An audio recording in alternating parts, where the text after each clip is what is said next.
Right, everyone, thank you for joining me once again, where today, unfortunately, we have the solemn duty of dealing once again with recidivist offenders, people who want to make their careers out of being wrong or misleading people with malice aforethought on the interwebs.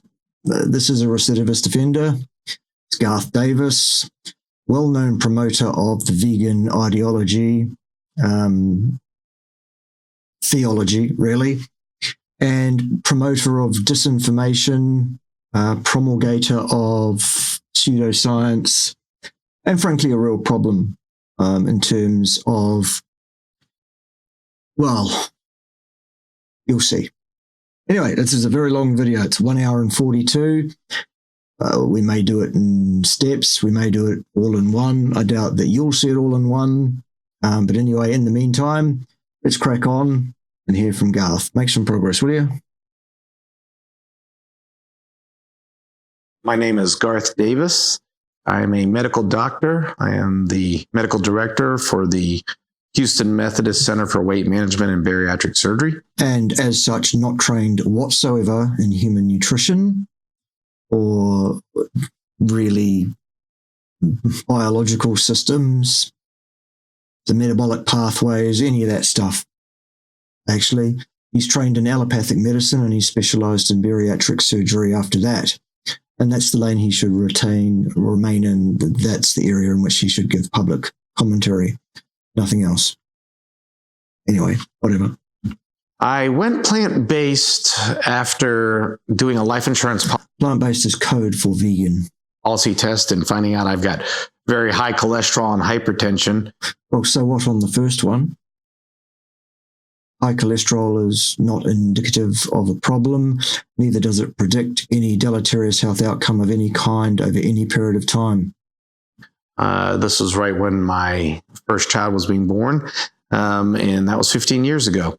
And it's been kind of an evolution. I don't even know how long I've been vegan, probably at least 10 years, I would guess. So, and in that time, if people would like to get some footage of Garth taken 10 years ago and compare it to today and see how much apparent aging he has done in that decade or so, it might surprise you. It will, in fact. You could also do the same with yours truly. I could show you photos of myself taken 13 years ago, wherein I look pretty much unchanged. Interesting, isn't it? 15 years plant-based, 10 years vegan is probably roughly where it is. How do you distinguish the two? Oh, because you could be, at first I was pescatarian and some, cheese here and there. And then eventually I got to the point where I was like, no animal product. Okay, so what made you go plant-based and then what made you go vegan? So what made me go plant-based was health. I went Well, that's a bad idea because plant-based is not going to provide you with health long-term whatsoever. A plant-based diet, one devoid of animal products, is absolutely destitute of required nutrient for human beings. It will absolutely lead to a vast increase in the rapidity of your aging, Garth, and also it leads inexorably to an ultimate catastrophic failure of your health at some point. Sorry about that, just the facts. Plant-based because my LDL cholesterol was through the roof. So what? LDL cholesterol is not indicative of a problem, and neither does it predict that you are likely to have a problem of any kind at any point in the future either. And I was hypertensive and overweight. Yeah, well, hypertension's a problem, but the cause of that is usually chronic systemic inflammation, which you can deal with in a number of ways. The most effective way is to remove one of fats or carbohydrates from your diet almost entirely and leave the other one in play, which is fine short term. However, one of those approaches to nutrition will leave you vastly, grossly destitute of nutrition in the long term, Garth. And it's the way you went. It's the plant-based way. That's the way that will lead you to a destitution of nutrition. Okay? How did you know that would work? Well, funny. So I went and got the studies done that showed that I had high cholesterol. Again, so what? And hypertension. And my first instinct as a doctor is to go and see a doctor. And so I go to my buddy and, hey, these are my numbers. What do you think? You know, it's funny how it is in medicine. We're so used to seeing disease now that we almost expect people to get this. So it's kind of like, oh, yeah, your cholesterol's high. No big deal. I'm going to put you on a statin. Very, very bad idea indeed, in fact.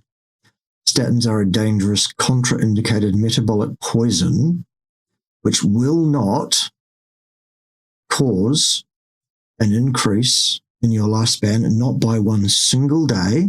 There is no evidence to the contrary existing anywhere in the literature. They are associated with huge increases in other secondary, sometimes fatal complications. The so-called safety and efficacy of statin medications are vastly, hugely, entirely inappropriately overblown, as bought and paid for by the industry that manufactures these things. These are just the facts around how the science has been hijacked. Sorry to have to disabuse those of you who believe this nonsense of your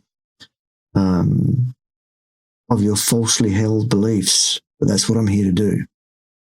Okay? Statins are a big no-no. Statins reduce the level of cholesterol. However, there is no benefit in doing that.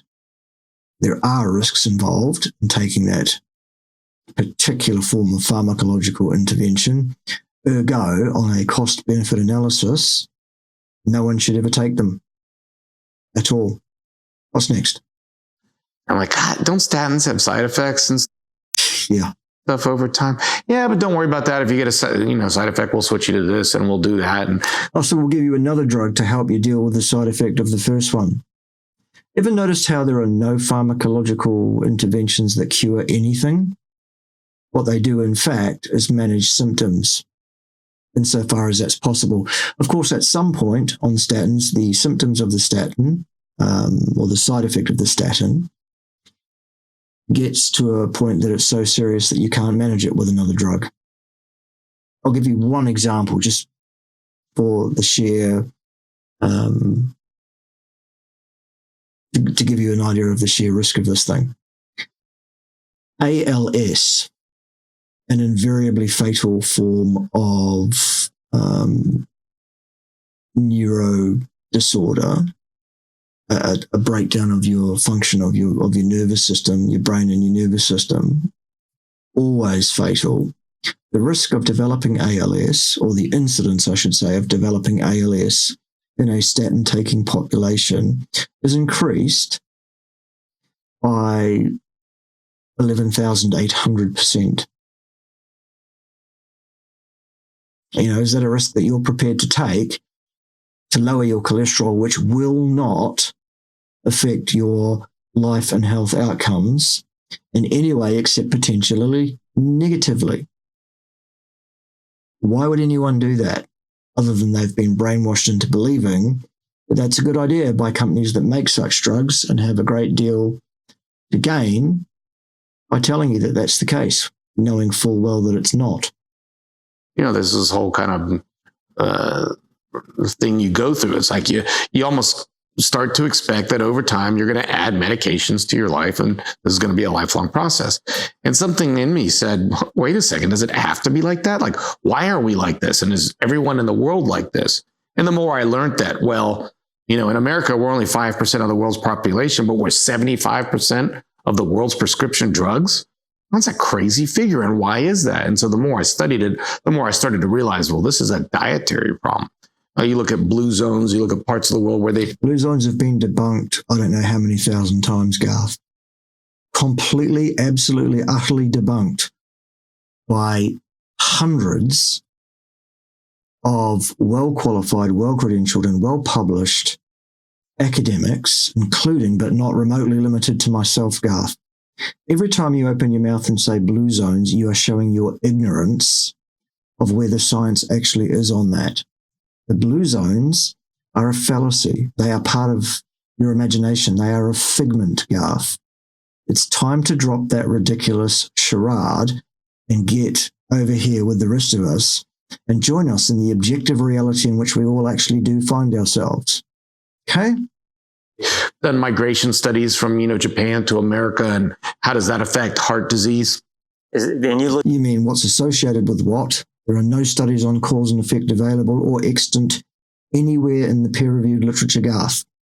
Stop misrepresenting the science. It's no surprise you're misrepresenting science, A, because you're ideologically and theologically required to do so, and B, because you actually don't have the scientific nous to read a scientific paper and interpret it correctly, let alone with the appropriate critical eye. You are trained as an allopathic medic. You are not trained as a scientist. Ergo, you should not be talking about the science whatsoever. What you ought to be doing is running your clinic, seeing your patients, and treating those patients according to the guidelines that you have as a medic. That's it. You're out of your lane. Looked at all this to go plant-based. Yeah, I looked at all of this. I looked at all of these studies to finally say, you know what? Looking at a study doesn't mean you can actually understand the study, Garth, let alone interpret it correctly. Okay, we've covered that. The more plants I eat, the more fiber I eat, the less meat, dairy, and eggs I eat. Well, all of those are bad things. More plant material is damaging, pro-inflammatory, destructive to your function as a human being, absolutely unequivocally. More fiber, same deal. Less animal products, same deal. You are absolutely evolved on animal products, Garth. As a human being, your genetic gift, your ancestral background, yours as well, is basically, to all intents and purposes, 100% carnivorous for hundreds of thousands of years, and actually several million before that in species very similar to humans that weren't quite yet themselves human. We've been doing this a very, very long time. That is how we are evolved. No question. No debate. No argument to be had. Fact. What's next? The better off my health's going to be. False. Veganism isn't about health. No, it's not. It's the antithesis. The worst thing you can do the worst thing you can do for your health diet-wise is eat a standard Western or standard American diet. There's no two ways about that. The second worst diet, health-wise, available to a human being behind the standard diet is a diet devoid of animal products containing a large amount of plant material. Okay? To me, veganism was something else. So you start going plant-based and you start realizing this is good for your body. People that say plant-based are people who want to avoid the negative connotations of the vegan idiocy. Nonetheless, what they are talking about is a vegan diet. Okay, so it is the same idiocy diet-wise. It's just they're trying to separate themselves, I guess, from the loons. All veganism is lunacy. However, not all vegans behave like lunatics in public and disturb the public peace and carry on like a lot of vegans do. Okay, so that's why they're doing that. Okay. So, but then you start looking a little bit further, like, what is the meat that we eat and where does it come from? And you start learning about that. And you had to do a study to learn where meat comes from, Garth? Goats, among other animals. It's not where you should base your attentions, Garth. Goats, no, they're not. However, you can get meat from goats, Garth. You start thinking, God, it might be a little bit hypocritical for me to love my dog, but be Or your goat, in fact. totally fine to kill a chicken. And then all of a sudden, you're looking at a cute little lamb at a petting zoo with your little kid and then ordering lamb at dinner. And you start to... That's a great way of helping your children to understand the reality of the universe, Garth. We're not here to protect our children from reality, or indeed teach them something other than reality is reality, because that's actually misleading, Garth. You say, this was the lamb that I just was petting with my kid, thinking it's... No, it's a different one usually, but okay, yes, it's the same species, yeah. Just like my dog. And these kind of connections, then... Yeah, I wouldn't like to eat my dog either. Well, we've got two dogs. I'm quite fond of them both. I wouldn't eat either one of them. I probably wouldn't eat any dog, frankly, because I'm kind of have an emotional thing about dogs and cats and that kind of stuff. There's nothing logical about it. That's just my choice. That doesn't mean people shouldn't do that. Some people do eat dogs and cats and whatever else. Of course, you start getting into, agribusiness, and what they do is just horrible. And what goes into these meats, from. Have you actually looked into how food-based slop, a plant-based food like slop, I should say, goodness, plant-based food like slop. Have you ever looked into how that is produced, Garth? Clearly not. If you think for 1 second that is any better at all than eating a locally reared, locally butchered piece of steak, for example, for the environment, for your health, or for any other factor of the universe at all. A chemical standpoint, and then what is this doing to our environment? So I started. Yeah, well, the production of plant-based food like slop is far worse for the environment than the rearing of animals. Absolutely, unequivocally, fact. To develop like this kind of like concept around food is that food had to fulfill 3 things for me. Number 1, it had to be healthy. Well, you fail then on your plant-based diet because your plant-based diet is not healthy, Garth. By the way, for those that are interested, Garth and I are a very, very similar age, if that's of interest to you.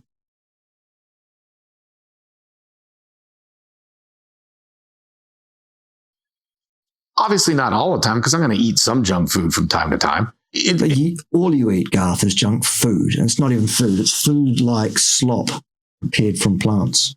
It's also impossible to get food with no harm whatsoever. Well, in that case, you would be required to go 100% carnivore if you want to do the least harm possible to animals. That's another fact, Garth, that you seem to have somehow not been able to get your head around. Every single plate of your slop is associated cause and effect with the death of orders of magnitude more animals than any plate of my food. Many orders of magnitude. Fact. Your absolute hypocrisy, your cognitive dissonance, and your stunning Dunning-Kruger on this is beyond belief, frankly. Incredible. Ever.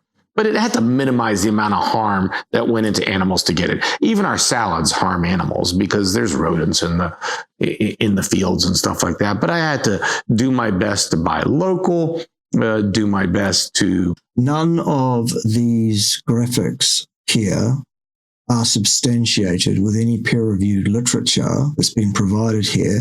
As such, you can ignore them completely. They have absolutely no value in this discussion. Science has decided by looking at the evidence and graphics that someone has put together using numbers they felt like using, isn't it? Not, contribute with my dollar towards an industry that just tortures animals. Yeah, well, the industry that tortures and kills more animals than any other in terms of food production is the one that grows monocrops and provides food like slop derived from the plants grown by that industry, Garth. Simple as that. And then the third thing would be to do my best to make sure that the foods I eat contributes to a sustainable environment as best possible. And here we have the technique of splashing up certain selected phrases out of a few peer-reviewed publications on the screen for a period of time so short you couldn't possibly read it if you wanted to, as if that's supposed to supply support or proof for anything Garth is saying here at the moment. He's not actually saying anything. He's giving us his opinion. He's giving us his ideology. He's giving us his theological belief in a falsehood, and that's all he's doing. Let's talk about some science, Garth. Remember, you and I were going to talk about some science. We were going to do a series of discussions about some science on a number of topics in turn. You showed up for one of those discussions with me over half an hour. I schooled you, I made you look like a fool with ease, and you ran away and never came back for the remainder of those discussions. Remember that? Let's talk about science. You're welcome to come back to the table anytime you like, Garth. You've had another 4 years to improve your ability to deal with debating an actual scientist. I wonder if you've used that at all effectively. It seems like not, because you're still spouting theological nonsense here. What else have you got? Anything? The least damage to the environment. Well, the least damage to the environment is from a wholly carnivorous diet based around eating locally reared and butchered ruminants, farmed regeneratively. So 15 years ago, cholesterol's crazy and you go plant-based because of the science. Over that, What do you mean cholesterol's crazy? 15 years ago, your cholesterol was what it was, and today it is what it is today. It's under the control of your genes, those genes reacting to the environment in which you place those genes having survived the entirety of human existence, and, of course, everything that came before that as well. The whole length of time the universe has existed is the actual evolutionary process of those genes, Garth. So, no, your cholesterol was not crazy 15 years ago. If it's lower now than it was then, that's almost certainly actually a bad thing in terms of what is actually associated with what, in terms of things like, for example, heart disease and cholesterol levels. Sorry about that, just the facts again. course of 5 years, you start realizing these other things, the ethics, the environment. The ethics. Garth has no idea about ethics whatsoever. 15 years ago, was there another alternative, like a carnivore or a keto option that you could have considered? So 15 years ago, there was definitely Atkins, right? I mean, they didn't really call it keto diet back then. It was Atkins diet. And I had done Atkins diet before. I was overweight. And so I'd done Atkins before, probably jacked my cholesterol up like So crazy, but I just didn't check it at the time. It's so crazy that you could do that diet and think it's somewhat healthy. it is somewhat healthy. It's vastly more healthy than any standard diet. Is the Atkins diet back? Because at the time I was a resident and I worked in a hospital that had a Wendy's in the hospital. You know, the ultimate irony. Here are these patients with, IV poles ordering their double cheeseburgers. And I love double cheeseburgers from Wendy's, love them. And so I would order a double cheeseburger, but just hold the bun as if the bun was the crime. Well, out of all of those things, the bun is the second worst part of it. The worst part of it is the fact that it's probably cooked in seed oil. The meat, not a problem at all. The cheese, no problem at all, so long as you're not one of these people that reacts negatively to cheese and other dairy products. Garth, have you got any facts to bring to the table? Have you got any science to discuss with us today at all? Eggs and bacon for breakfast. I thought it was the greatest diet ever, but Well, that is. Perhaps not bacon. Switch the bacon out mostly for steak, and then you're having the exactly appropriate breakfast, aren't you? The one containing steak and eggs. I know you're singing it in your heads, boys and girls, I know. Sing it. No singing. Let's carry on. So horrible for you. You feel terrible in essence with it. But that was really the alternative. There just wasn't a lot of talk about it. It's amazing to me now where I look at all disease in a background of lifestyle. Back then, I didn't look at any disease as a background of lifestyle. I looked at it as genetic or just inherent in the human condition. It's inherent in the human condition that we develop diabetes. No, it isn't. Not at all. It's just bad luck. Inherent in the human condition that you have a predisposition to high cholesterol, that you're going to develop heart disease. Well, the first thing is actually true. There is a genetic tendency to have lower or higher cholesterol in some individuals than others, but that will not affect heart disease incidence or likelihood or risk at all. It's bad luck. That was my view back then. So How long did you do the Atkins? The Atkins. How long did you do the Atkins? Boy, I probably did it for a few months, lost a few pounds because you're not that hungry when you do it. And you also, Atkins, keto too. The big trick there is that you lose weight, but most of that weight is water weight. That's true of any short-term dietary intervention where you're burning off a bunch of body fat, for want of a better term. It's always mostly water. That's not particular to carbohydrate-restricted forms of nutrition, Garth. Again, if you wanted to talk about any science at all, we could talk about what are the metabolic byproducts of the oxidation of fats. Well, it's carbon dioxide gas and water. How do you lose the weight? Well, a lot of it is the carbon dioxide gas that you breathe out minute by minute, and a lot of it's the water that is formed when you oxidize fat, which you urinate out, sweat out, comes out in your tears, any expectoration that you might be doing, vapor at the lungs, other insensible losses, that kind of stuff. If it's carbohydrates that you're oxidizing, it's hugely different, of course, because the metabolic byproducts of oxidizing carbohydrates instead of fats are, oh yes, that's right, carbon dioxide and water. Aren't they, Garth? For goodness sake, what's next? In fact, people don't know this because they think they're eating high protein on that. You actually lose a lot of muscle too. No, you don't necessarily at all if you eat sufficient protein. Another thing that Garth gets wrong. Garth has actually written a book suggesting that you should eat a lot less protein than you really should. Based on his exactly no training whatsoever in nutrition science, or science of any kind, actually. This man is an allopathic medicine expert, well, practitioner, and a bariatric surgeon, not a nutritionist. Okay? You think, oh, you step on a scale, the numbers goes down, this diet is working. It's not really working. It really is working. If your weight is going down and that was your goal, then it's working. What you really need to do is to get some sort of gauge on how the weight that's coming off is made up in terms of, is it contributed to largely by fat, to which the answer will be yes, it is on a ketogenic approach. How much of it was carbohydrate, do you think? Well, you'd need to do some pretty technical assessments in a laboratory situation to work that out, but it's possible.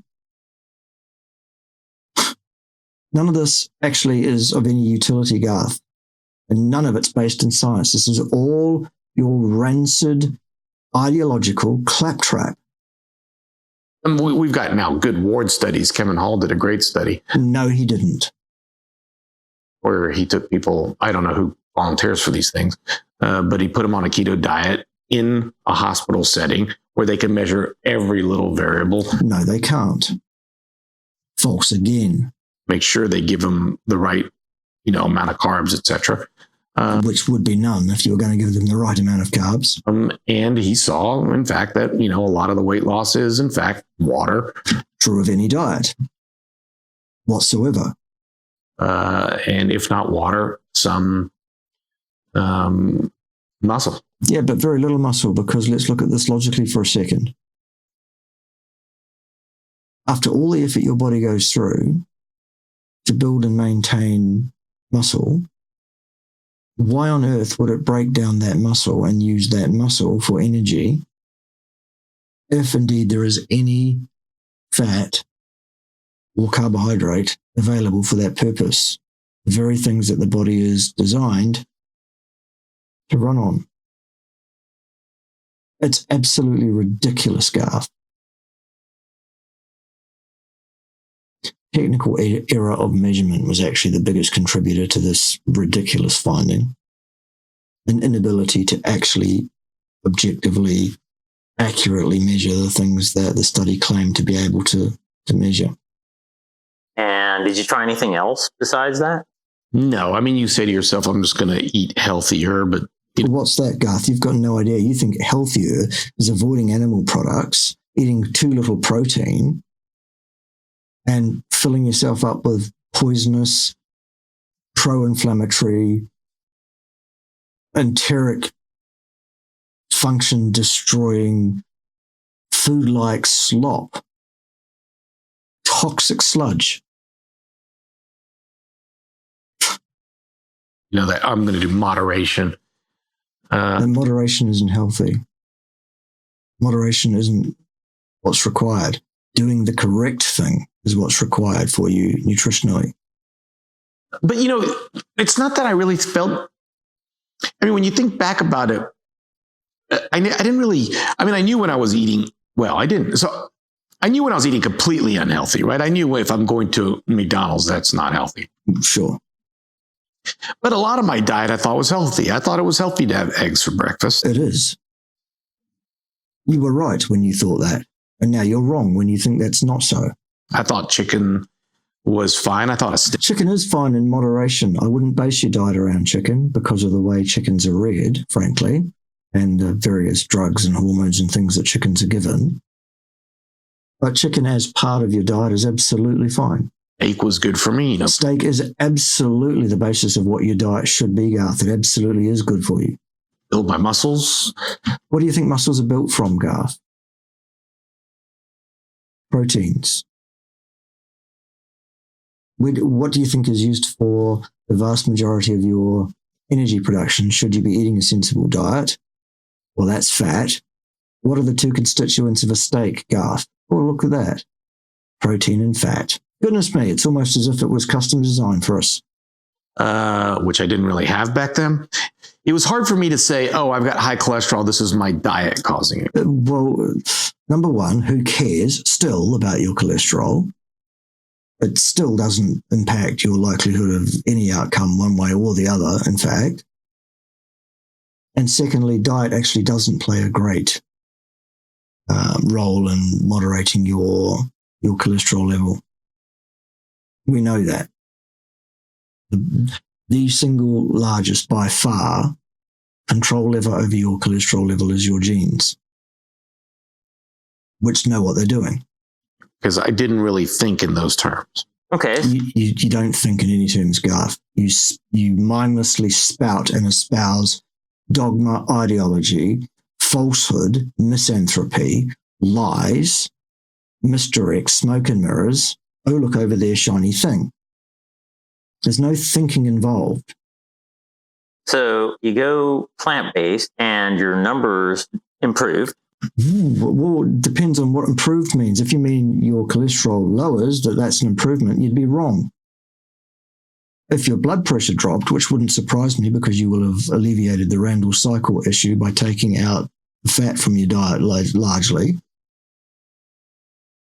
and left the carbohydrates behind, that's no surprise, but that's not going to lead you to long-term health because your diet is hugely destitute of required nutrient for a human being, which will lead to your vast increase in the rate of your aging. It will shorten your lifespan and it will destroy your health span in the meantime. Sorry about that. Just the facts again. Dramatically. Weight improved. My weight improved. My numbers improved. The way I felt. I had really bad irritable bowel syndrome. Well, that's no surprise if you've got the Randall cycle activated all the time. Even a rubbish plant-based diet is better than the mixed diet. I mean, my stomach was horrible. And that got better very quickly. The higher fiber diet was just like, oh my God. That was probably the biggest first thing that I noticed was like. Go and look up Dr. Paul Mason and fiber. Educate yourself, Garth. Fiber is not indicated in the human diet, not 1 gram ever. Was that right away? That was pretty quickly. Within a few weeks, I was like, God, my stomach feels better. That was a pretty dramatic change pretty quickly.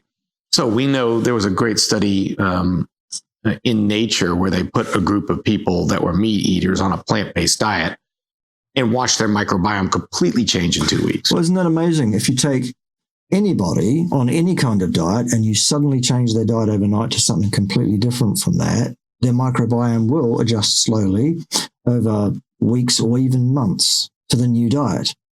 And in the meantime, there will be a problem for a lot of people who do that, because that's not a good idea.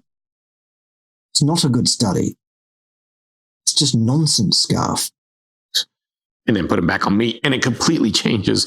And so I think I was probably going through that microbiome change. Cholesterol levels plummeted, which I was really interested in. I became very... Except that, plummeting cholesterol levels are a bad sign, probably, if anything. Introspective of like how I feel when I eat. Before I would eat and just be like, oh, I feel horrible. Oh my God, I ate too much. Now I would eat and I felt great. And I was like, wow, you really feel great eating this way. I started looking at all kinds of variables too. My C-reactive protein went down, which is a measure of inflammation. Yeah, which is what will happen if your Randall cycle is activated largely too often, too much of the time, because you're eating a standard mixed Western or American diet. Then yes, your CRP will be elevated. And going vegan will lead to somewhat of a reduction in that value. But that still doesn't mean that you're heading towards health, because you're heading towards more different health problems. I was looking at my triglycerides. I was looking at my A1C levels. That was never high, but I looked at my insulin level. My insulin level was a little bit high. And that means I was on the beginning of insulin resistance. Which is a construct, a concept, not an actual physiological thing, Garth. And it's a thing that is vastly, hugely misunderstood in the medical fraternity. I've done many videos on this topic on my channel if you'd like to go and educate yourself about what the real situation is here. And that went down. I started saying, well, I want to check everything. So I got kind of like specialized blood work, looking at if I'm eating this way, what are my amino acid levels? And they were fine all the way through my diet. Fine according to whom? According to what scale? According to what metric that tells you that your amino acids are fine, Garth? One thing that did show up, though, was that my mercury level was really high because in the beginning, I was pesco vegetarian. So I was eating fish. Well, there you go. You shouldn't base your diet around fish, ever. I called the lab and wanted to speak to the person who ran the lab. And I was like, so my mercury level's 25. What's normal? And he's like, well, technically normal should be 0. I was like, 0? And mine's 25? So that was... Yeah, but you didn't give us any units of measurement there, Garth. So the statement is of no meaning or value to anybody. By the way...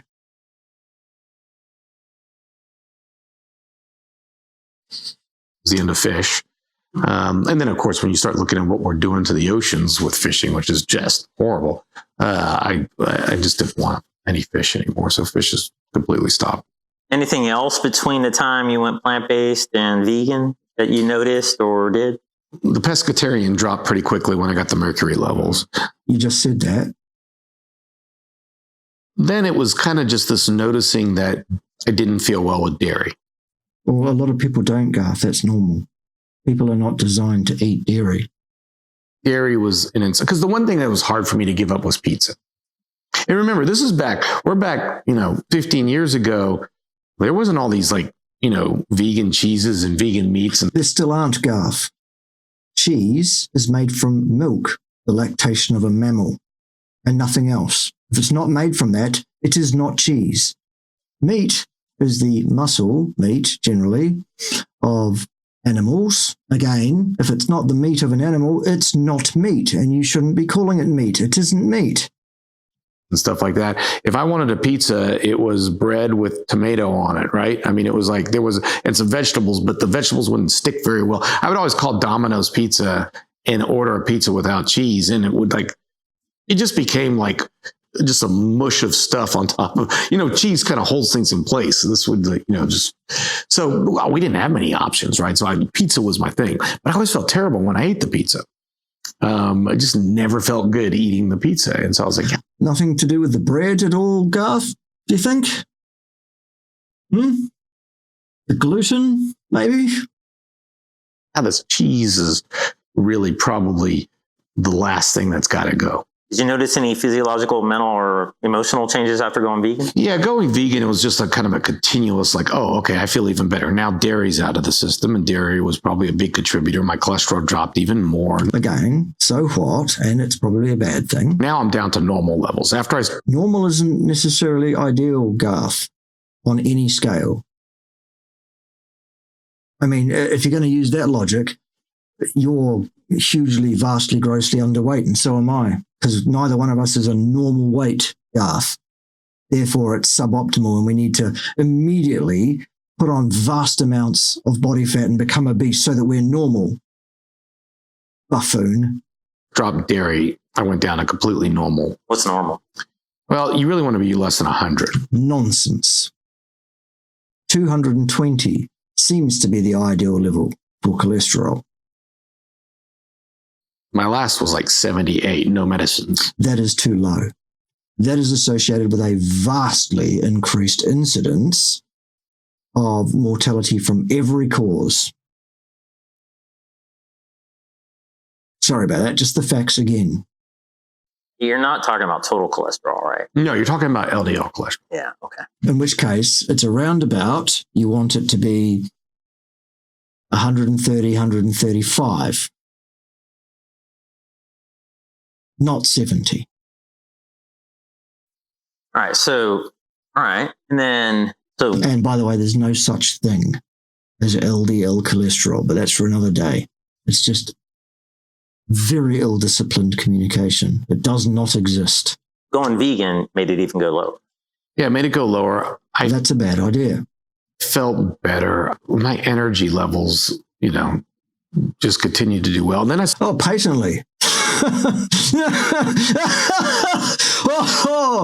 Yes, obviously, Garth. We can see that. I mean, we can all see that right now. Look at those energy levels.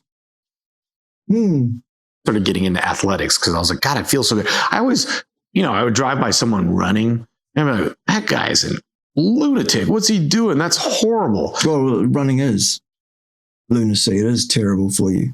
And, I would just work my long distance running is what I mean. Very busy job and come home and just lay on the couch because that's all I had the energy for. But after this, all of a sudden, it's like I've got all this extra energy all of a sudden.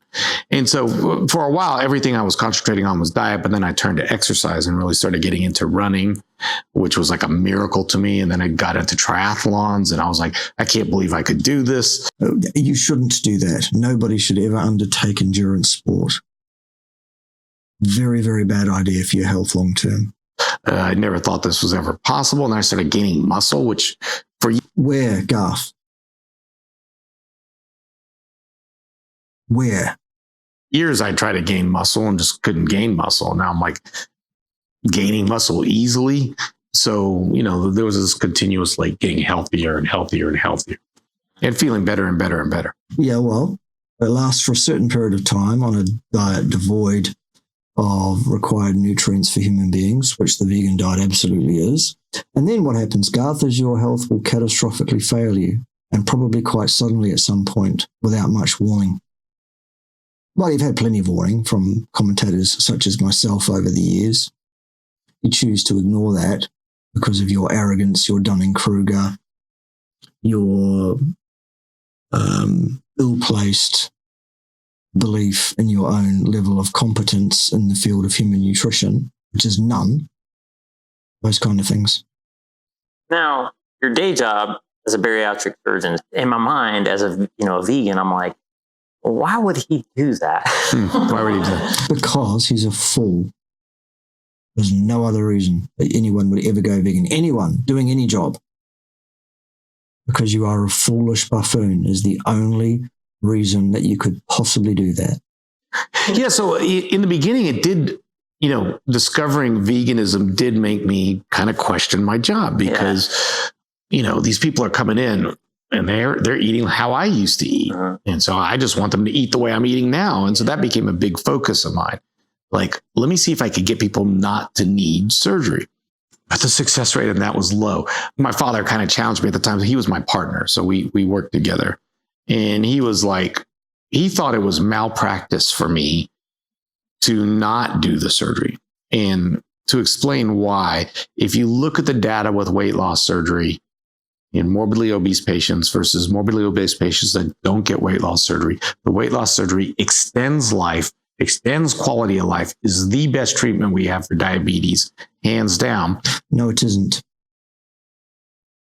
False again. Absolutely unequivocally false. And so he thought for me to take a morbidly obese patient, tell them that there's some other way other than surgery when the evidence doesn't show that this diet could do what surgery could do. You have to... There you go. There is an admission from Garth Davis that the evidence for any dietary intervention, including veganism, is absent.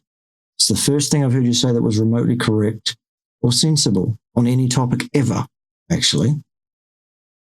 There it is, right out of Garth Davis's mouth. We don't have the science to support veganism. Thank you, Garth. We know you don't, but now the vegans know it too, because one of their high priests, the high priests of the Church of Anorexia Vegana, Garth Davis here, has just admitted it. Well done, son. Understand that, like, a morbidly obese patient, this is really a disease process. It's not, you got to walk a mile in their shoes. I was overweight. I was not morbidly obese. You get to a morbid obese status, and there's other things going on. There are hormones controlling hunger. There are factors having to do with metabolism. There are genetic factors. There's socioeconomic factors. There's psychological factors, past traumas, all these kind of things that could drive people to eat. And telling them you got to eat this way without affecting those factors isn't going to work. It doesn't work. It's been shown over and over again. And so what surgery became for me was a tool that helped them change towards a healthier diet, because they just weren't doing it when I was putting them on the diet alone. Now, I still do medical diets. Some people come in and they don't want surgery at all, and we work on the diet. And that's completely out of your sphere of practice, Garth. That's malpractice. You are not trained in human nutrition or any field that would support you behaving in that way. We do a good job, but now I'm using... No, you don't. If you tell them to eat plants, you are doing those people a disservice. Medicines to be that tool to help them make the changes. There's some people that obviously don't have all these issues, and they'll just get it, and they don't need medicine, they don't need surgery, and they lose the weight. And that is obviously a huge win when that happens. But I got to tell you, when it comes to people in that morbid obese category, those wins are few and far between. Most people want a tool or need a tool in order to make the changes. Now, you talked a lot about that in your talk on Saturday, and I'll probably put a link to that in the description, but you also showed some data there, and that was really cool. But there was a point where I felt like when you were emphasizing that surgery is the most effective thing, I was a little confused about that. I had to remind myself, you're talking specifically, you're qualifying specifically that this person is morbidly obese. We wouldn't do surgery on just someone who's a little bit overweight. So we're talking body mass index above 35, usually above 40. So, I mean, you're talking people 250 to 300 to 400 pounds. So you're not talking about, someone who's 180 and needs to lose a little bit of weight for summertime bikini season. This is and these people have serious medical illnesses. They've got diabetes, they've got hypertension, they've got osteoarthritis. They can't walk, they can't move because they've been overweight for so long. Most of these people have been overweight since they were kids. If you're an obese child, you're going to be an obese adult. And there's about an 80% chance you'll be an obese adult. And so they've been overweight forever. And it's just, they've developed all the complications of obesity by the time they got into my office. Now, a lot of these chronic diseases, though, for people that aren't morbidly obese, a lot of these could be prevented with a plant-based diet. There is no evidence to support that claim, extant anywhere in the literature or elsewhere. Plant-based diet is excellent and helps. No, it isn't excellent. It's destitute of required nutrient for human beings still. I do think not everybody is going to be cured with a plant-based diet. Nobody is going to be cured of anything. It's going to shorten your health span and shorten your lifespan. It is destitute. Those are the facts. Still. So in my beginning, in my initial, just zeal over, like, just my initial, like, oh my God, this plant-based diet is amazing and it works so great for me. My thought was, it's got to work for everybody. And that just didn't turn out to be the case. There would be someone with hypertension. Oh, I'm going to cure this with a plant-based diet. No, you're not. And it wouldn't be cured. Oh, I'm going to cure your diabetes with a plant-based diet. And it No, you're not. Absolutely not. wouldn't be cured. There's a lot of people that it is cured. Did you hear that? The boys from Mastering Hyperglycemia, by the way, you are not going to cure diabetes with a plant-based diet. There's a shocker from one of the priests of the Church of Anorexia Vegana for you. Put that in your pipe and smoke it. There's a lot of people, everybody gets better with a plant-based diet. No. In the short term, there are improvement in some of the acute problems that a person eating a standard diet will have been experiencing. But long term, no. Where they were. I mean, why is it, Garth, do you think that 84% of people who ever start a vegan diet quit that? They do that within 5 years, and 90% of those people cite catastrophic health failure born of nutrient deficient as their reason. Why do you think that is? But it's not going to be the end-all cure. There are going to be people that still need medical help. Because I can only imagine now in the comment section, people like, well, if they went carnivore. Yeah, I mean, the carnivore thing's just stupid. I don't know. No, Garth, the thing that's stupid is you thinking yourself remotely competent to speak on human nutrition or science or anything remotely connected to that. I've already shown you up, I don't know how many times, once to your face. Amazing how that was only once, wasn't it? And then you ran away from me with excrement in your trousers and never showed up again because you're such an expert and so brave. You're a criminal, Garth Davis. You're an absolute criminal. The carnivore diet is absolutely the optimal and ideal diet for a human being. Without any question. Those are the facts. That's just dumb. No, what's dumb, as I said, is you opening your mouth on this topic. You're out of your lane, son. Get back in line. I don't even know. I don't even know why we talk about the carnivore. I feel like we're giving them more attention than they've had zero evidence. I mean, well, neither do you have any evidence at all. If we're going to apply the same standard of what is and what is not evidence, you don't have any either. Zero studies. Zero. Well, there's actually 1 or 2 studies now because we've just got started on doing studies that don't prove anything. Nonetheless, the number of studies that either camp has that proves anything or establishes anything of any value as regards health outcomes related to dietary intervention of any kind, be that vegan or carnivore or anywhere in between, there are none, Garth. They do not exist. Bro, none. Nothing. There's no randomized controlled trial. There are no randomized controlled trials on any kind of diet. The words that you are misusing there are randomized and controlled. Carnivore versus this or that. And the concepts are just so stinking stupid that it's... No, you've said that 3 times now, and it's been completely without basis every time. Are you going to actually bring us anything that is remotely valid that we can get our teeth into here, or are you just going to waffle inanely? Anti-intellectual to even discuss it. No, it isn't. One of us, Garth, is an intellectual. One of us is you. Anybody who could tell you with such confidence that they're correct without any science behind it. We do have plenty of actual science. It's just not in the field of human nutrition, so-called science, buffoon. You have to broaden your horizons and look at the actual hard sciences outside of the ring-fenced area of ideology known as human so-called nutrition, so-called science, and you will find the reasons why the carnivore diet is absolutely established scientifically and unequivocally as the ideal diet for a human being.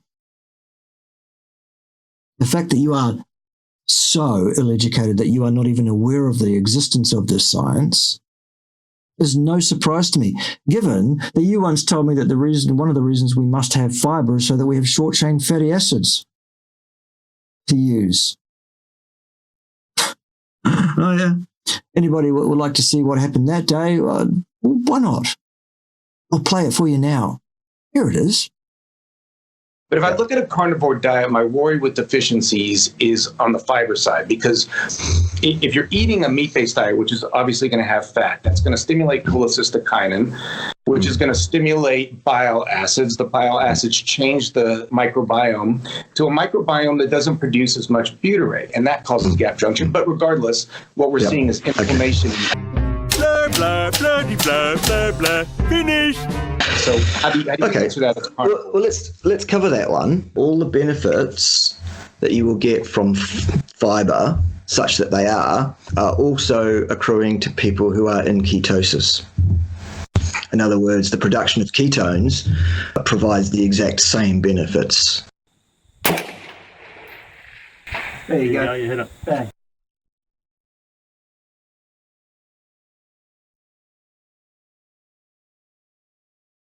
Right, what's next? You'll notice like with what I'm talking right now, I think a plant-based diet is amazing for your health. Yeah, but you've got no evidence for that. The very thing that you've just been lambasting others that have an antithetical view to you, you've lambasted the carnivore supporting people for having no evidence, and now you're spouting your opinion without providing any evidence.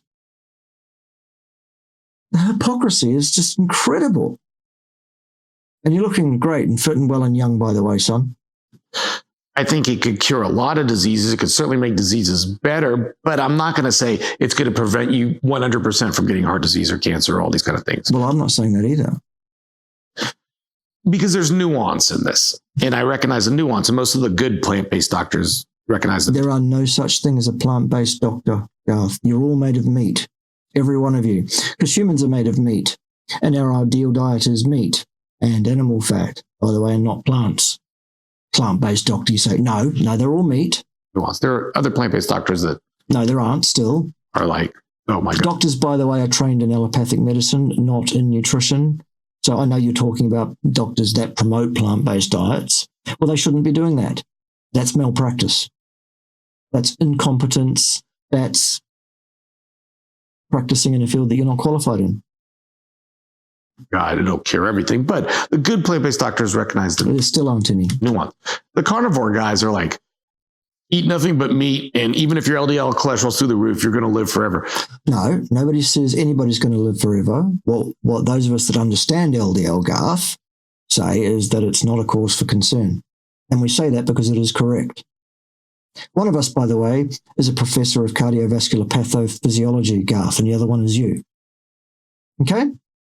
I notice you don't want to come and face me face to face and debate this topic with me at all. I wonder why that is, Garth. If you're such an expert in this field, if you have such a courage of your convictions, why don't you front me, son? And we'll discuss whether or not LDL is a concern. How about that? The dumbest thing I've ever seen. And there's The dumbest thing I've ever seen, Garth Davis. Oof, I wish I could say it was you. But you're not even close. There are some real morons in the plant-based side of things. Garth is just an annoyance. there's a person, Carnivore Cringe on Instagram, and she goes into their to their Facebook pages and their Instagram pages and like copies what they're talking about and puts it on Instagram. And Gosh, that's hilarious. it's hilarious. They're all like, Oh, gosh, absolutely. I can see how that would be so funny, Garth. I don't understand why my cholesterol is going high and I'm Well, people that say that don't understand. They don't need to worry about it at all. gaining weight. Even all I eat is butter and steak. I don't understand why I feel so sick. Well, we don't feel sick on that diet, most of us. Butter and steak is fantastic. Love it. What's next? It's just so dumb. You've said that about the fourth or fifth time now, and you haven't provided us with anything whatsoever of any substance that would support your claim of it being dumb. Still, neither have you fronted me for a face-to-face debate about whether or not the carnivore diet is dumb for any reason. It's so dumb. So do you have anything to say, Garth? Are you going to bring anything to the table at all, or are you just going to repeat your mindless opinion, your baseless, mindless opinion? I don't know what else to say. I'm going to give this another 5-10 minutes of Garth's time of his video here. If he hasn't brought us any science by then, I think I'm going to be done with this. And that'll be the end of it. I won't bother doing the rest because there's just no point. No point at all. All we're doing here is listening to a theologically based, ideologically based buffoon with no idea what he's talking about whatsoever, espousing his absolutely vacuous, mindless opinion and hiding like a coward from an actual scientist who could school not only him, but all his supporters and followers as well. I already have done once, remember? Should we see it again? But if I look at a carnivore diet, my worry with deficiencies is on the fiber side, because if you're eating a meat-based diet, which is obviously going to have fat, that's going to stimulate cholecystokinin, which is going to stimulate bile acids. The bile acids change the microbiome to a microbiome that doesn't produce as much butyrate, and that causes gap junction. But regardless, what we're seeing is inflammation. Blah, blah, blah, blah, blah, blah. Finished. So how do you answer that? Well, let's cover that one. All the benefits that you will get from fiber, such that they are also accruing to people who are in ketosis. In other words, the production of ketones provides the exact same benefits. There you go. Now you hit it. Bang.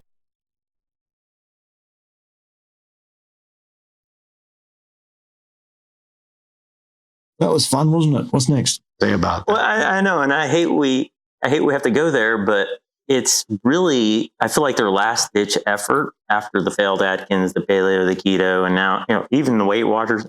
But that's also a vacuous opinion. It's nothing of the sort. It's the appropriate diet for a human being. It's where you should go first, actually. Most people don't go there first for whatever reason. That's their funeral. And now we have, what's left? I mean, they could reframe it into lion diet, but that's kind of the same thing, right? Have you heard of the lion diet? I haven't heard lion. It's also dumb to me. It's just, You've said that, remember? Still, you haven't provided any reason why it's dumb. Still. renaming the same thing over and over. I mean, carnivore is even stupider just because. Same thing again. Still no evidence, no grist, nothing. There's like no fiber, and they think fiber is bad for you, even though it is, Garth. Demonstrably. Absolutely unequivocally. Like, there's so much science at the benefit of fiber. Like, no, there isn't, Garth. None at all. You don't understand science patiently. Again, if you'd like to debate this with me, why don't you make an appointment and front up like you promised about 4 years ago that you were going to come and have a series of discussions with me about science? You coward. You absolute sniveling coward. Come and front up. There is no science that tells us fiber is good for us. None. So it's like I'm just this. I mean, I actually was going to write a book on fiber years ago. Yeah, well, you wrote a book on protein, and everything you wrote in that was absolutely vacuous, moronic, and stupid. Writing a book doesn't prove anything, Garth. Ago, and I started going through the science. Like, this is too much. I was like, it's going to take. Yeah, because science is above you, Garth. That's why you have no ability to interpret it or come to an appropriate critical conclusion on the basis of what you've seen. This is not your area of expertise. It took me forever to synthesize all of this information into a misinformation book. I had enough with protein. Fiber was going to be too much. And now people have written some good books. Fiber Fuel is a great book. No, it isn't. It's rubbish. And so... Because, number one, misnomer, fiber is not a fuel. Okay?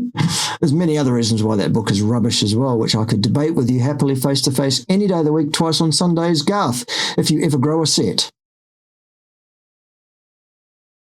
I mean, the evidence for the benefit of fiber is huge. And there's like... No, it isn't. There is no evidence for the benefit of fiber extant anywhere in the literature. Still, saying the same falsehood, the same lie, over and over again, does not make what you've said correct. It is still a falsehood. I think fiber is bad for you. It is still. Yeah, I literally was just responding to comments about this today in the comment section under an oncologist video. How much training do oncologists get in nutrition? Yeah, and none as well. If you do some research, I have done actually over a quarter of a century or so. I've been highly involved in actually doing the research. Research, by the way, is not reviewing somebody else's research. That's reviewing. Researching is producing novel pieces of scientific inquiry and publishing them. I've been doing that. Have either of you too? That's what I thought. Look, I mean, there's cancer.org, American Cancer Society. I mean, American Institute of Cancer Research. There's a lot of it. It's just dumb. It's like, yeah, you've said dumb, and you haven't provided us with any reason to accept your opinion. Also saying eat more fiber. Everybody says that. Well, it must be right then if everyone says it. Okay, appeal to consensus fallacy. Did you know that at one point in our existence on this planet, everyone knew the Earth was flat, the sun revolved around the Earth, we were the absolute center of the universe, and most favored over all God's creations? Remember that? You probably don't, because that was some hundreds of years ago. But it's a fact. That's what people believed. And anyone that believed otherwise was generally tied to a tree and set on fire or something. Were they right? No. The facts are not established by popular belief. They're established by science, which is a disciplined series of interventions and actions undertaken by people competent to be scientists, such as myself, to look at questions and test hypotheses. Okay? Medicine, I mean. Yeah, there's no one that says they're not even the healthiest people in the world. Eat lots of fiber. Nonsense. And even if that were so, so what? Is that the only degree of freedom that's extant in people's lives, whether or not they eat fiber? Do you have any idea how ridiculous that sounds, Garth Davis? Wow. By the way. Whew.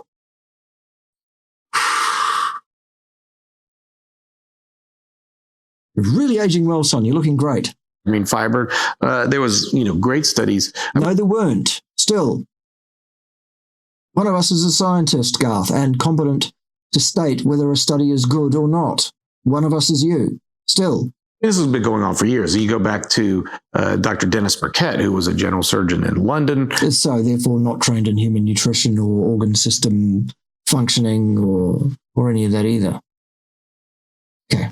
And, he noticed that there was a population of people from Uganda and London and the same disease processes that the Anglo-Saxons had. So he went to Uganda for many, many years and studied the Ugandans, trying to figure out what is it about a Ugandan in their natural environment versus a Ugandan in a Western environment. Well, it was probably the fact that the Ugandans in their natural environment were still exposed to nature, including the biome, the microbiome species, vastly more than living our Western, very sterile approach.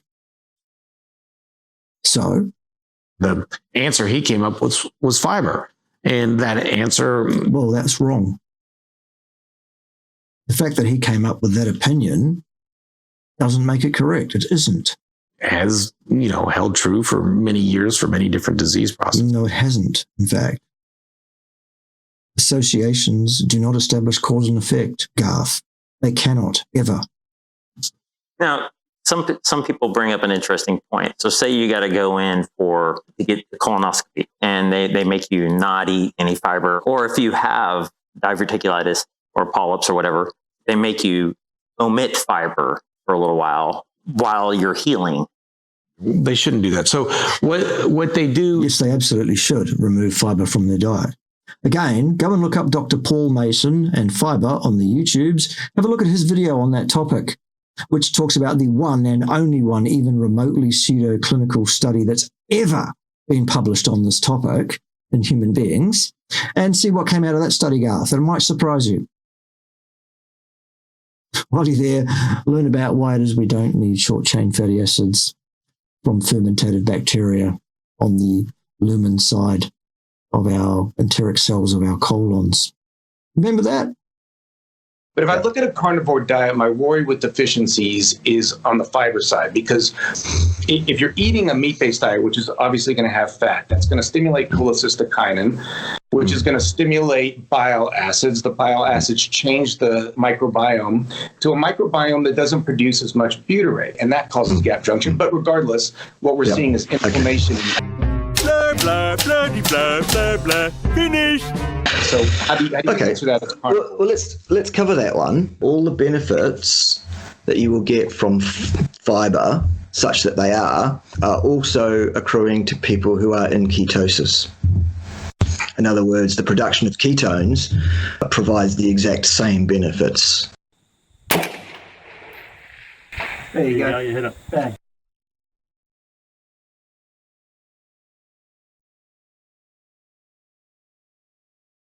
Oh yeah. What's next? There's this. It's so dumb. Oh god. Okay, I'm done. I'm going to stop here now. This man has absolutely nothing of value or substance or scientific rigor or validity to say on the topic of the carnivore diet. He is also an absolute steaming, stinking hypocrite and an absolute coward. Garth Davis, front me for a debate on the carnivore diet and its benefits or proposed downfalls. Let's get this done. It is time you fronted up to me. It is time you stopped dodging me and running from me like a little boy with his pants full of excrement. You have my email address. Get it done. In the meantime, I've had enough of your garbage for all time, really, but certainly for today. So, there it is. Thank you for joining me, everybody. I hope you got something from it. I hope you learned something about how to deal with these idiots. Basically, you give them an opportunity. I've given Garth 21 minutes and 50 seconds in terms of the time of his video to say anything whatsoever that's even worth dealing with, really. And he's come up with absolutely nothing. Zero. Incredible. Expected, but also incredible. Right, there it is. Join me next time when someone else will be wrong on the interwebs, because it does not look like slowing down or stopping anytime soon. See you then. Enjoy the music.